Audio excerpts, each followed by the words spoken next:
वट सावित्री व्रत कथा। भद्र देश में अश्वपति नाम का एक राजा रहता था। उनकी कोई संतान नहीं थी। संतान पाने के लिए राजा प्रतिदिन मंत्रों के उच्चारण के साथ 1,00,000 आहुतियां देता था। ये सिलसिला 18 वर्षों तक जारी रहा। एक दिन उनके इस यज्ञ और तप से प्रसन्न होकर सावित्री देवी प्रकट हुईं और उन्हें संतान के रूप में एक रूपवान, गुणवान और तेजस्वी कन्या होने का वरदान दिया। सावित्री देवी के वरदान से राजा को पुत्री हुई, जिस वजह से उन्होंने अपनी बेटी का नाम भी सावित्री रखा। सावित्री बड़ी ही रूपवान थी। महल के आंगन में खेलते खेलते कब वो बड़ी हो गई, राजा को इसका पता ही नहीं चला। सावित्री की शादी की उम्र होने पर राजा को बहुत चिंता सताने लगी। राजा को अपनी रूपवान कन्या के लिए कोई योग्य वर नहीं मिल रहा था। इस वजह से उन्होंने अपनी पुत्री से खुद अपने लिए वर तलाशने के लिए कहा। अपने पिता की बात सुनकर सावित्री ने खुद ही अपने लिए वर ढूंढना शुरू कर दिया। एक दिन सावित्री तपोवन में जा पहुंची। वहां उसने सत्यवान नाम के सुंदर युवक को देखा। सत्यवान एक राजकुमार था, जो साल्व देश के राजा द्युमत्सेन का एकलौता पुत्र था। जब सावित्री ने उसके जंगल में रहने की वजह पूछी, तो सत्यवान के पिता राजा द्युमत्सेन ने बताया कि वे अंधे हो गए हैं और इसी वजह से उनसे उनका राज्य छीन लिया गया है। अब वह अपने परिवार के साथ इसी जंगल में रहते हैं।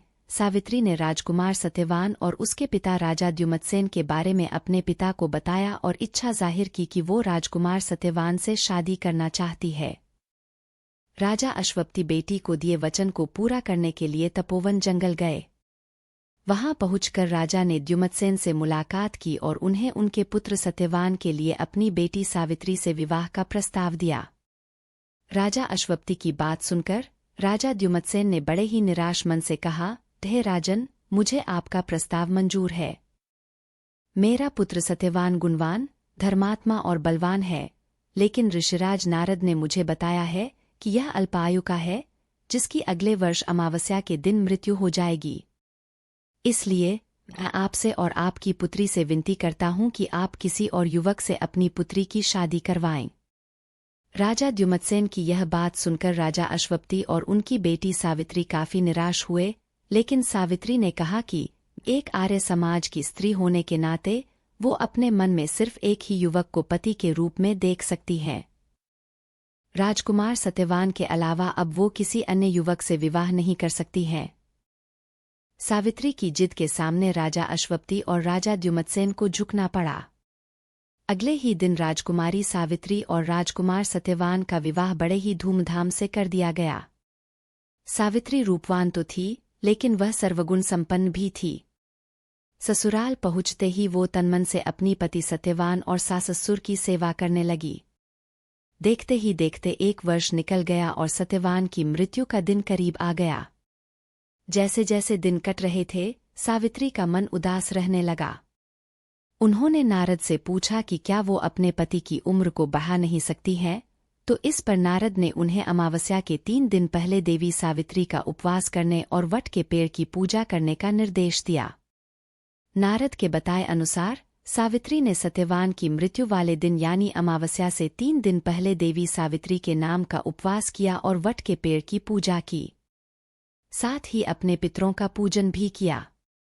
देखते देखते ये 3 दिन भी निकल गए और अमावस्या यानी सत्यवान की मृत्यु का दिन आ गया। हर रोज की तरह अमावस्या के दिन भी सत्यवान जंगल में लकड़ी काटने गया और सावित्री भी उसके साथ गई। लकड़ी काटते समय सत्यवान ने सावित्री को बताया कि अचानक उनके सिर में तेज दर्द हो रहा है। सत्यवान की यह बात सुनते ही सावित्री समझ गई, यही उसके पति के जीवन के आखिरी पल हैं। वो जमीन पर एक वट के पेड़ के नीचे बैठ गई और सत्यवान का सिर अपने गोद में रखकर सहलाने लगी। अगले कुछ ही क्षण में सावित्री के सामने यमराज खड़े थे और वे सत्यवान के प्राण को अपने साथ लेकर जाने लगे। सावित्री भी यमराज के पीछे पीछे जाने लगी। यमराज ने पहले तो सावित्री को बहुत मनाया कि वो जो भी कर रहे हैं, वो पहले ही लिखा गया है। वो बस अपना कर्म कर रहे हैं, लेकिन सावित्री ने यमराज की बात नहीं सुनी और वह उनके पीछे पीछे चलती रही। सावित्री की इस निष्ठा और पति के लिए उसका त्याग देखकर यमराज काफी प्रसन्न हुए और उन्होंने सावित्री को वरदान मांगने के लिए कहा। यमराज की बात सुनकर सावित्री ने कहा, हे यमराज, मेरे सास-ससुर अंधे हैं, आप उनकी आंखों की रोशनी वापस करने का वरदान दीजिए। यमराज ने कहा, ठीक है, ऐसा ही होगा। जाओ, अब घर जाओ, तुम्हारे सास-ससुर अब अंधे नहीं रहे। ऐसा कहने के बाद यमराज फिर आगे बढ़े, लेकिन सावित्री फिर से उनके पीछे पीछे चलने लगी। यमराज ने सावित्री को वापस जाने के लिए कहा, लेकिन सावित्री ने मना कर दिया। उसने यमराज से कहा कि वह बस अपने कर्तव्य और पत्नी व्रत का पालन कर रही है, इसलिए जहां जहां उसके पति जाएंगे वह उनके पीछे पीछे चलेगी। सावित्री की इस बात को सुनकर यमराज फिर से काफी प्रभावित हुए। उन्होंने सावित्री को एक और वरदान मांगने के लिए कहा। सावित्री ने कहा, मेरे ससुर द्युमत्सेन साल्व देश के राजा थे, लेकिन किसी ने उनसे उनका राज्य छीन लिया है। कृपया करके आप उन्हें उनका राज्य वापस मिलने का वरदान दें। यमराज ने सावित्री के इस वरदान को भी पूरा कर दिया और कहा, जाओ, अपने ससुर के राज्य में जाओ, अब वे जंगल में नहीं, अपने महल में सोते हैं।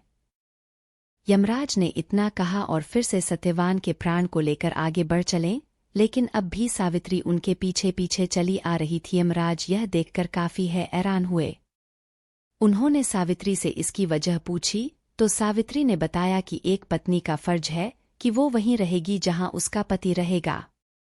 अगर उसे ससुर के महल में उसके पति नहीं होंगे तो उस महल में उसके जाने का कोई अर्थ नहीं है। सावित्री की इस बात को सुनकर यमराज काफी प्रसन्न हुए। उन्होंने सावित्री से कहा, हे पुत्री, तुम न सिर्फ रूपवान और गुणवान हो, बल्कि एक पतिव्रता भी हो। मैं तुम्हारे इन्हीं गुणों से काफी प्रसन्न हूं। तुम मुझसे तीसरा वरदान भी मांग सकती हो।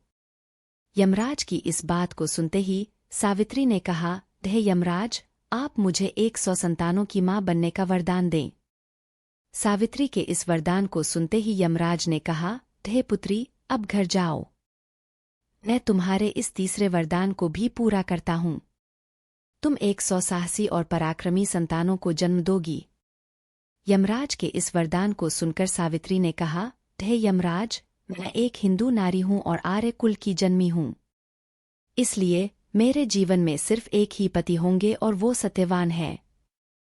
इसलिए आपको अपने वरदान के अनुसार मेरे पति सत्यवान को फिर से जीवित करना होगा। पति सत्यवान को फिर से जीवित करना होगा। सावित्री की इस बात को सुनकर यमराज और भी ज्यादा प्रभावित हुए और उन्होंने सत्यवान के प्राण को वापस छोड़ने का वरदान दिया और सावित्री से कहा, हे पुत्री, तुम अब वापस उसी वट के पेड़ के नीचे जाओ जहां पर तुम्हारे पति का शरीर पड़ा था।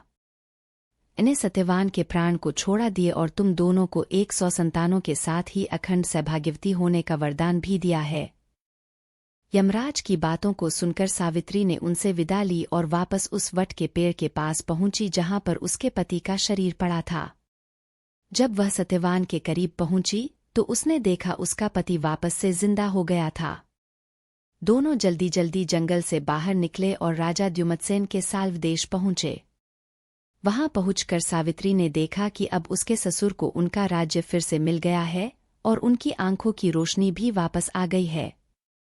तभी से हर साल ज्येष्ठ मास की अमावस्या के दिन वट सावित्री व्रत को मनाया जाने लगा। इस दिन पूरे विधि विधान से वट के पेड़ की पूजा अर्चना की जाती है और सुहागिन महिलाएं अपने पति की लंबी उम्र की कामना करती हैं। कहानी से सीख, निष्ठा, श्रद्धा और लगन से वट सावित्री व्रत करने वाली सुहागिन महिलाएं अपने पति पर आने वाली बाधाओं को टाल सकती हैं।